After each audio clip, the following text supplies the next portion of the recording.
rada povedala. To je družinska zgodba o človekovih pravicah. Namreč moja starejša hči, Tamara, ki je pravzaprav tudi aktivistka, je v 1. razredu prišla domov, vsa zgrožena, je ugotovila, da je na koledarju veliko dni, ki so označeni kot prazniki in so dela prosti dnevi. In je potem rekla: mami, zakaj pa ni dneva človekovih pravic na koledarju, to je krivično. In potem sem se malo zamislila nad vsem skupaj in sem ji rekla, da seveda obstaja Svetovni dan človekovih pravic, to je 10. december. In odtlej v naši družini dan 10. december zaznamujemo kot dan človekovih pravic.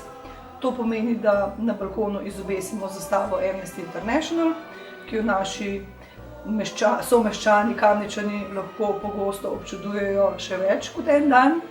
V naši družini pa je pač to poseben praznik.